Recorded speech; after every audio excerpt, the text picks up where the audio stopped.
cho kẻ chỉ lu đã có thiệt cũ ý chữ mua lo tao đau lối xóm có từ hai tiếng có gió lướt cũ giờ chỉ muốn nu qua có cho cũ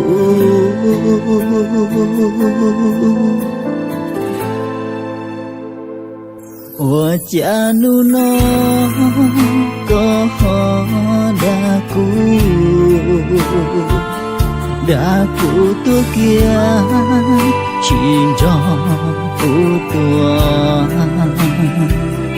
chẳng có lúc xia yêu lia yêu bé quay có xa mùa đua tôi chia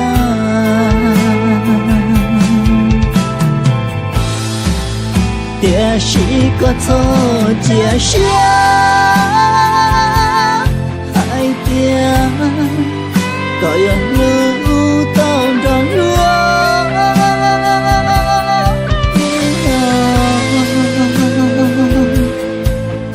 tại tia cũ yêu tôi vừa ra là cũ trẻ yên lo to có tao có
chỉ có thô chia sẻ hai tia có những lưu tao trong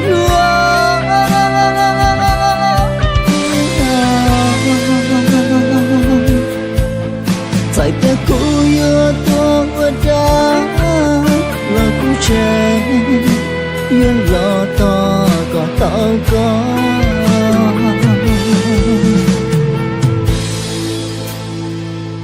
giờ hai tia có yêu này có dài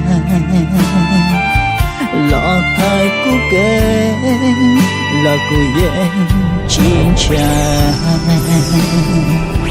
cú yêu ta có tao có tia ta muốn trái gió lưu cho trẻ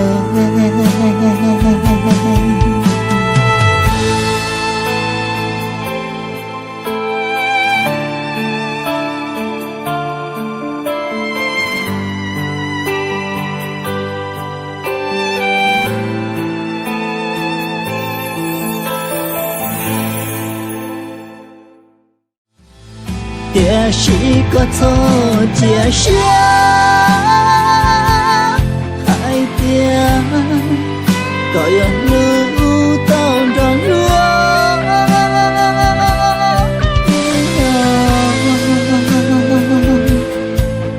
tại tia cũ yêu tôi vừa ra là cũ trẻ yên lo to có tao có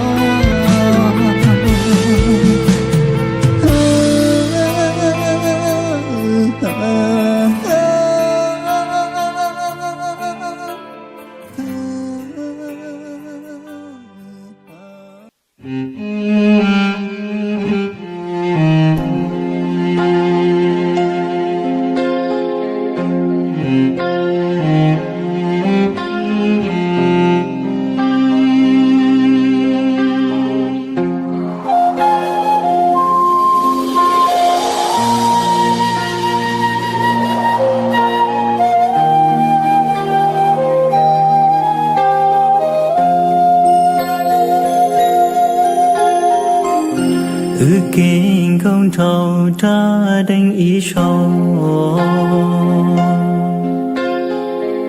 lo chỉ tàu yên tu xia cơ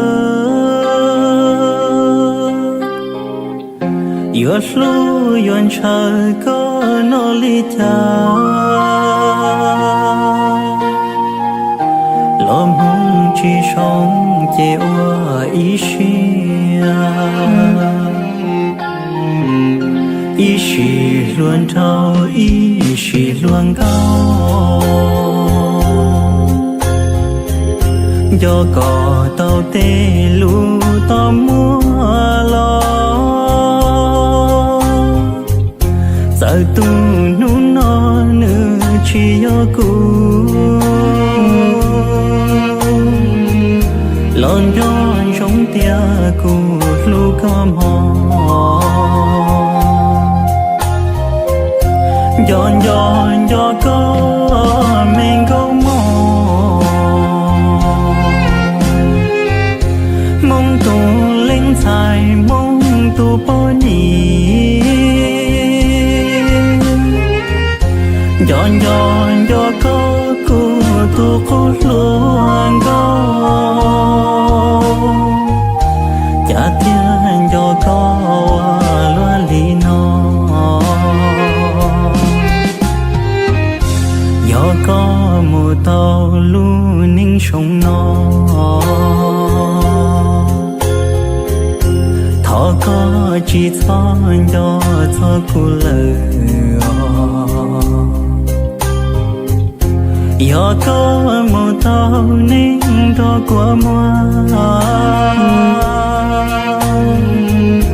tu có sự lo chuyện niên u thọ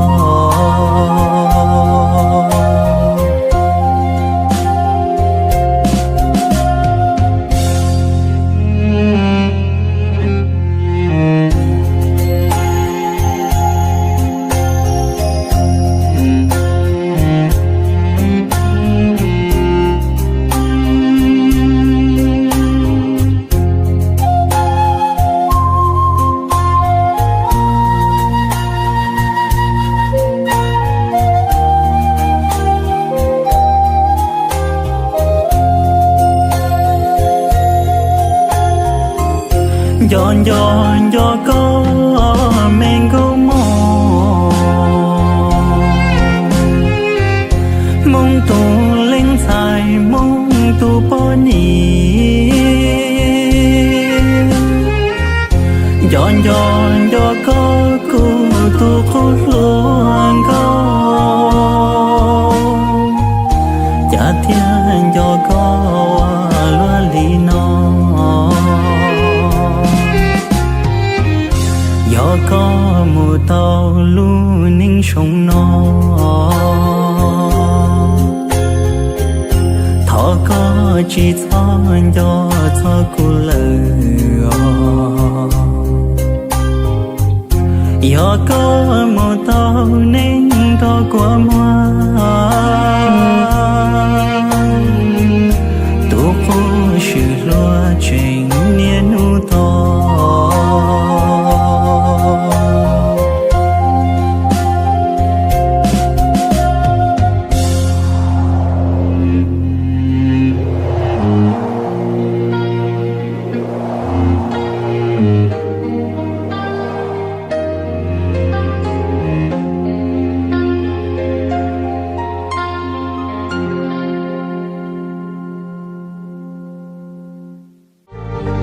con cháu cùng rong ước chỉ si tàu ê con ni thâu mù chia qua lúa bỏ ni tu tu cu si vì tia cu chỉ tàu con quăng gạo trao nhỏ ý ra lo chỉ nhỏ con cháu cùng rò cú chỉ tao có thiên lý chân do chân khó lu xì vì cú niên nu tua ua bỏ tê chờ nhỏ ua nụ ua ngó giá ta lò na lăng mùa nu nó tua cho đời ni lu ni chê mò xia đua chê hao bỏ tê chờ nhỏ ua chàng yom po nhỏ trong trầu ca trừ sư tê chờ thảo si tha si dê ya ta đàn đê lâu xa cha xa ua ni gao rau không rõ cứ chỉ si tao tê lù cho thao ni thao mu chỉ mua chân có mùa nắng mù trắng loa tu nhẹ chê loa chê tê kê chờ nhỏ ương gì ta lo hoa lũ chờ nhỏ chờ ngó xia trao cô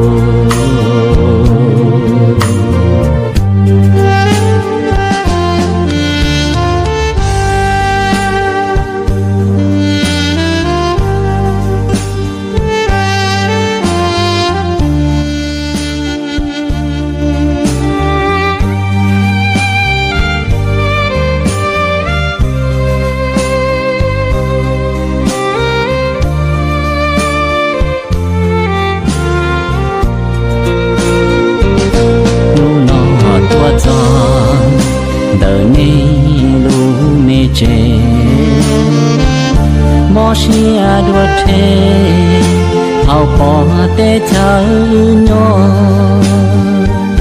ua chàng yom po nhỏ trong trầu ca trừ sư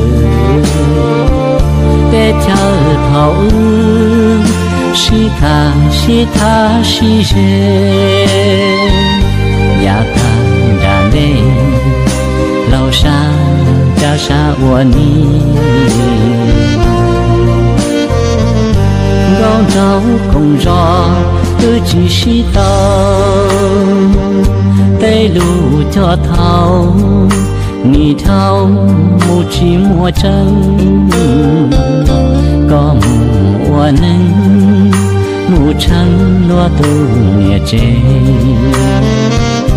loa chê tê kê chờ nhỏ ương gì ta lo hoa lũ chờ nhỏ chờ ngó xia trao cô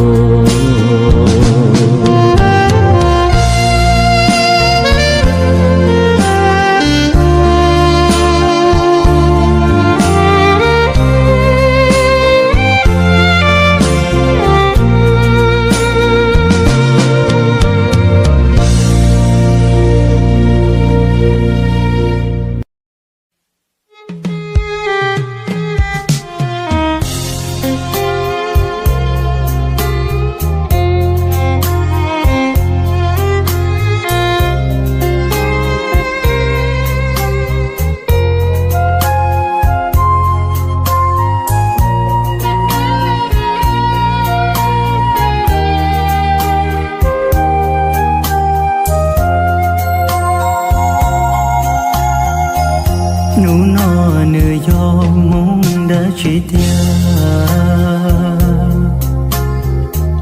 cụ theo tổng chỉ có đôi ý sau đôi chân đôi sợ tiền chơi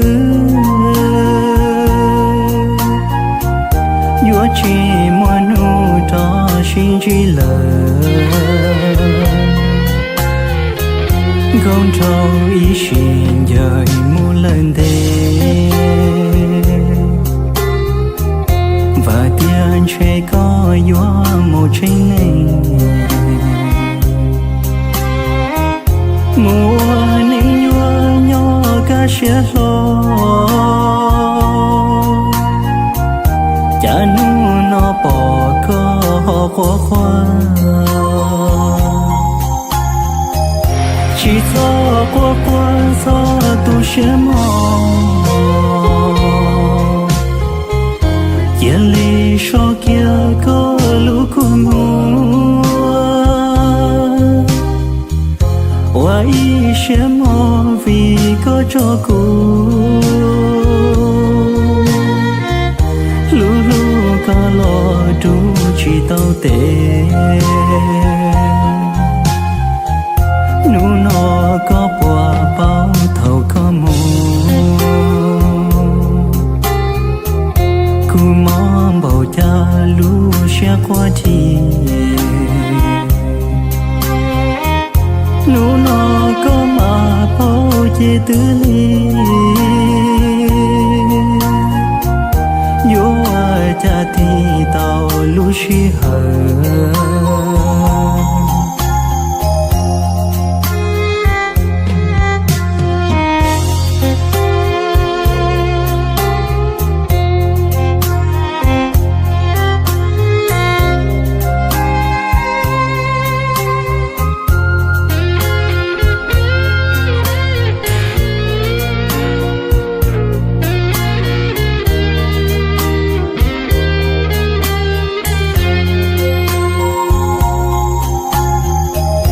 chỉ gió qua qua gió tu sẽ mò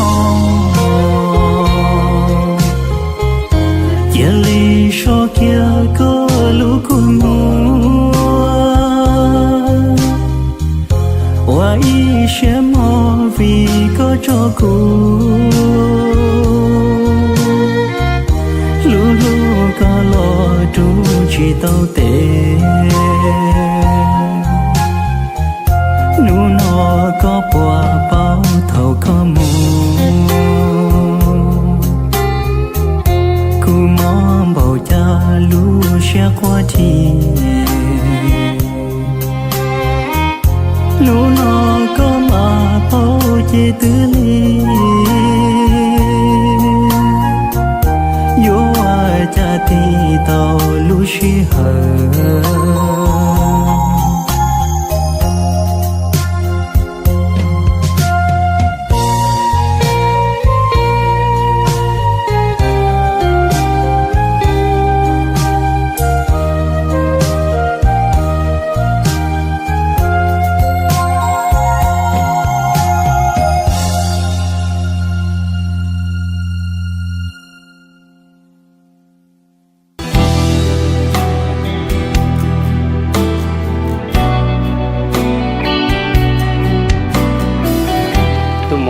có chỉ trúng một số có một quả đá chưa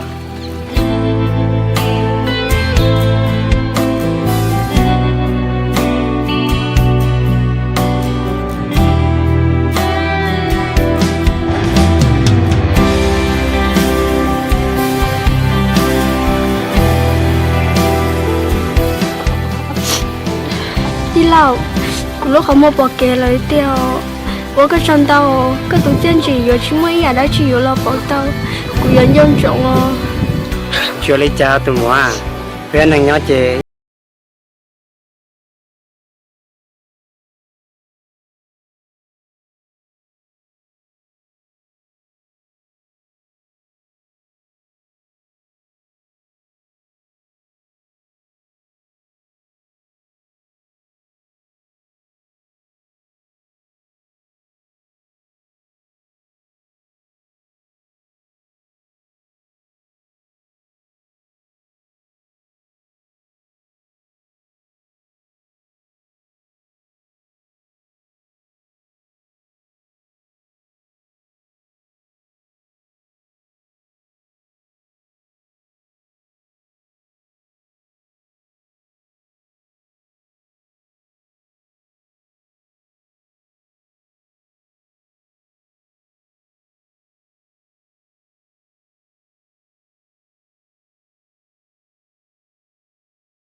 làm một nhà sống rồi.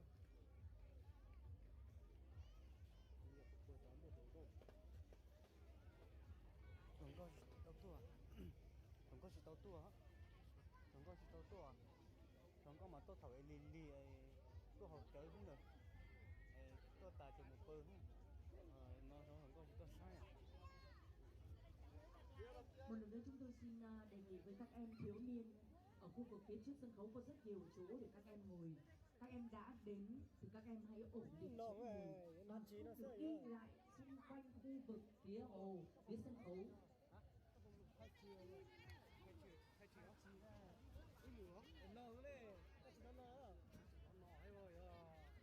Trái một lưỡi vẫn phải vậy.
Đây móng bê. Đây làm được video 4 tiêu trúng 3 tiêu được. Đây. Nước nào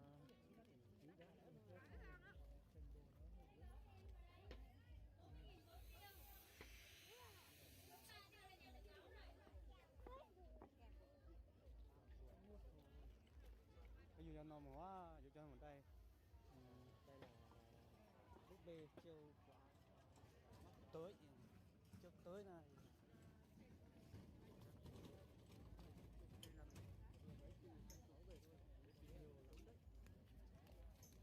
cũng trông rộng rãi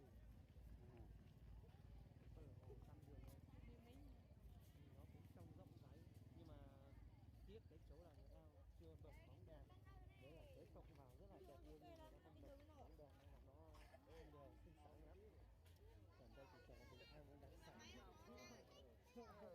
Nhìn thêm phát biết ngay đúng không?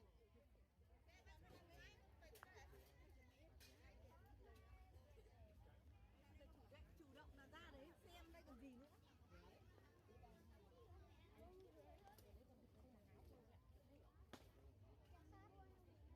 Xin chào các bạn nhỏ. Các bạn ơi ăn gì không? Chào chú. Kẹo đấy 25.000. Vâng. Chào đây anh ơi. Kẹo này ô mai này. Đấy. Rất nhiều rồi. Đây em ơi. Mẹ con thọ không lên đâu nhé. Ô mai xúc xích đồ chiên. Tí sẽ ăn. Ok anh.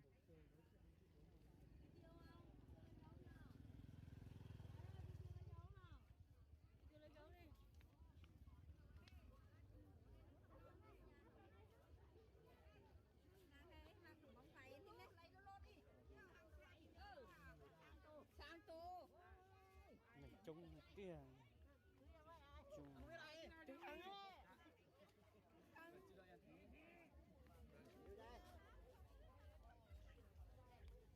Chả là lúc này phi chế luôn nó là. Lúc này chơi cái nó nè. Nó phải tươi dùng cầu xả cha chỉ là phi hết. Nó cái này cái này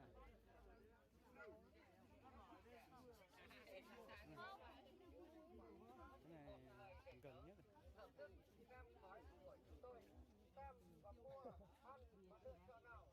Mẹ vườn thế này ta chỉ thế nào bóng nước này.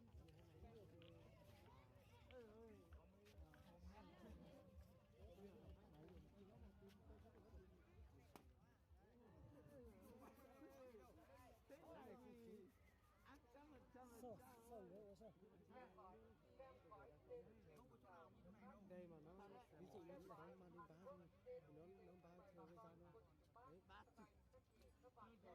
Chưa chứ con to này 200, con to là bao nhiêu? 200. 200 có kiểu đi từ cái chợ sinh nhật của nó nếu mà tao sai à? Vậy 30.000 ba tiêu, nếu mà nổ 3 bóng thì được con nhỏ. 200.000 3 tiêu, 3 bóng nổ thì được con to. Phi trúng cái là phi nó trúng đi. Nó phi không phải phi cấp hay nó phi cả cái đấy là lợi ba chứ. Nó phi cá lô cũng hay à nhưng mà Chợt lắm à. chẹp bóc cái à. Nó từ cái phi tiêu và nó phi đầu tỏ hơn được chặt. À, với cả xinh. Chị xí nữa. Tờ nếu mà không chơi à. Nhưng mà Rồi nếu muốn bần căng thì muốn bay ngắt chưa hết à. thế này mà chẳng ra thì nó bắt rồi. Cho cái thắt tờ.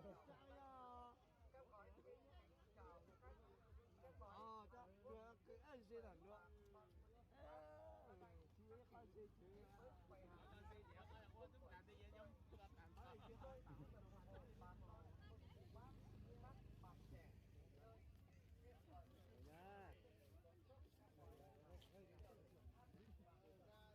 Lý đa số nhau.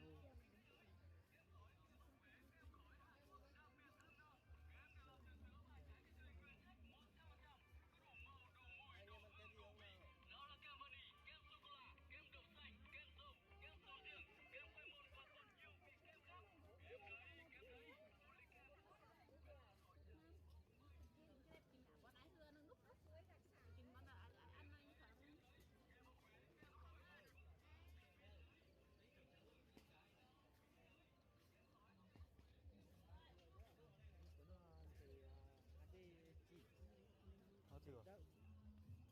Ở có mua không? Cháu không.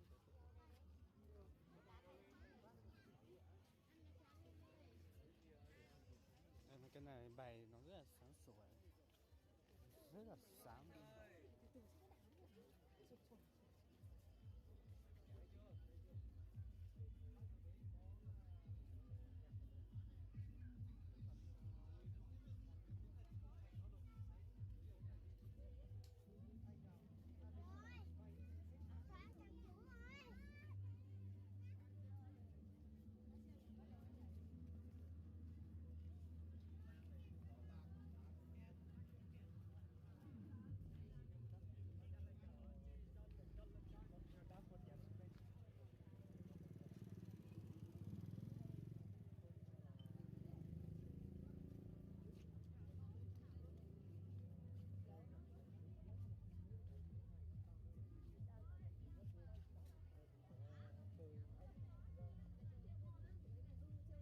Anh đi từ gối anh Hả? em lấy cho coi đi chơi Chơi được không? em video lấy gì đấy rồi anh ôm mẹ ơi phải không anh cho gì đi cho em video Đang vòng vòng một xíu ra. đi anh Vòng vòng xíu.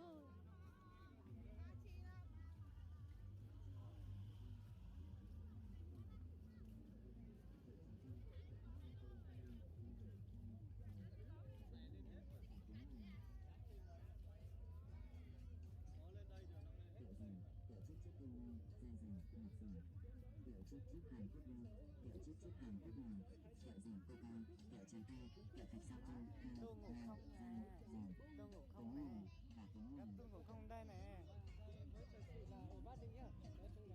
Tôi ngủ không nè, nhưng mà con có gảy như ý. Biểu chức trước Hàn Quốc Đô, biểu chức trước Hàn Quốc Đô, biểu dàn cô cao, biểu trái tay, biểu thạch sao cao, Bán kem, Duy Sơn thưởng thức kem nào cô chú anh chị ơi. Kem đấy, kem đấy, kem ốc bát, kem của anh. Em có của chúng tôi ấy. Các bạn trẻ thì chưa đi hỏi.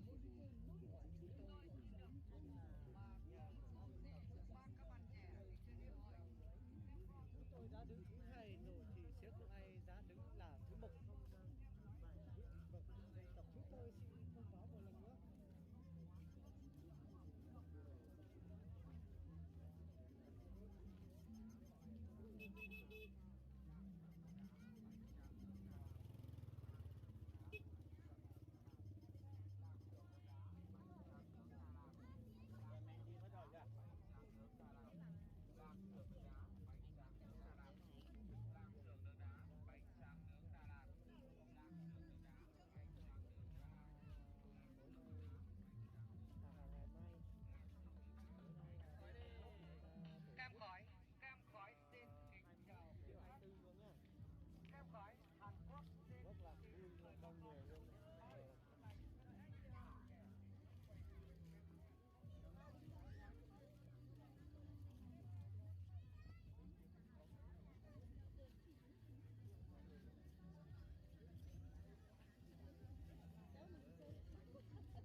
xin chào. Đây vô đây cháu. Món nào lấy tàu cua nó hà. Rồi chị tàu ơi, kiểu nó ngầu mà. Ôi, giờ mới chỉ có đi tôi hết đi ngầu ta. Xin kính chào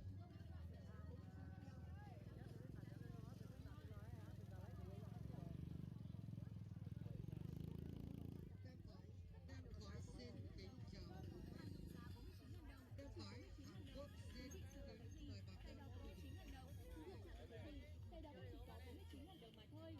Vâng, rất nhiều sản phẩm siêu đẹp, siêu hot đang được bán với mức giá 49.000 đồng, chỉ 49.000 đồng. Bên cạnh đó, gian hàng của công ty chúng tôi có bán thêm rất nhiều sản phẩm cao cấp khác với nhiều mức giá khác nhau. Xin mời quý khách hàng xem và mua, lựa và chọn. Đặc biệt, tin hot nhất trong ngày hôm nay. Ngay trong ngày hôm nay, khi quý khách mua hàng với hóa đơn 500.000 đồng sẽ được tặng thêm một phần quà cực kỳ thú vị, thật quá hấp dẫn phải không nào? Xin trân trọng kính mời quý khách hàng hãy nhanh chân bước vào cửa hàng của chúng tôi để chọn ngay cho bé yêu nhà mình những món quà tuyệt vời nhất. Đến với cửa hàng của chúng tôi, quý khách sẽ dễ dàng tìm được những món đồ chơi cực kỳ đáng yêu, phù hợp với bé yêu nhà mình. Ngoài các sản phẩm đồ chơi vô cùng phong phú và đa dạng, quý khách còn sẽ càng tìm ngay cho bé yêu những món đồ vô cùng hữu ích và tiện dụng, nó không cần phải lo về giá. Chúng tôi cam kết hàng hóa chất lượng, giá cả phải chăng, giá rẻ giá trị.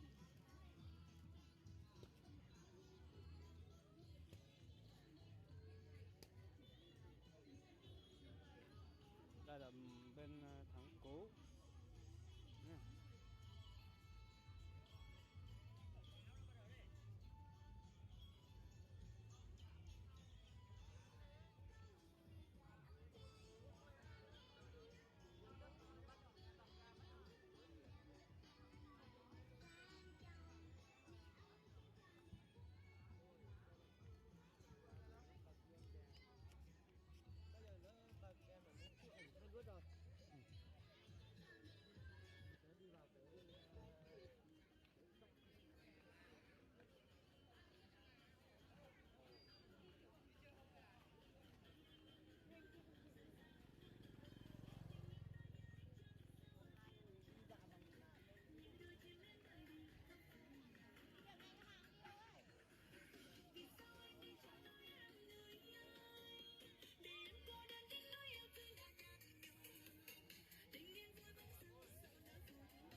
Xin trân trọng kính chào quý khách. Cửa hàng chúng tôi chuyên phân phối các loại đồ chơi trẻ em. Nhằm chi ăn khách hàng, cửa hàng chúng tôi đang triển khai chương trình khuyến mại sàn hàng. Khuyến mại sàn hàng với giá 49.000 đồng, chỉ 49.000 đồng một sản phẩm. Vâng, đồ chơi trẻ em sàn hàng đồng giá chỉ 49.000 đồng một sản phẩm. Chỉ 49.000 đồng một sản phẩm rồi quý vị ơi. Là ô tô, máy bay, máy thổi, máy hút, tất cả đồng giá 49.000 đồng. Xe tải, xe ben, xe trộn bê tông đồng giá cũng chỉ có 49.000 đồng mà thôi. Thì ô tô lớn nhỏ đồng giá 49.000 đồng. Thì nhà bếp, thì rau củ quả, thì bác sĩ, thì cũng đồng giá 49.000 đồng. Thì chữ cái và số, thì siêu nhân, thì búp bê công chúa các loại đồng giá 49.000 đồng. Mấy lỡ ởที่ใต้นี่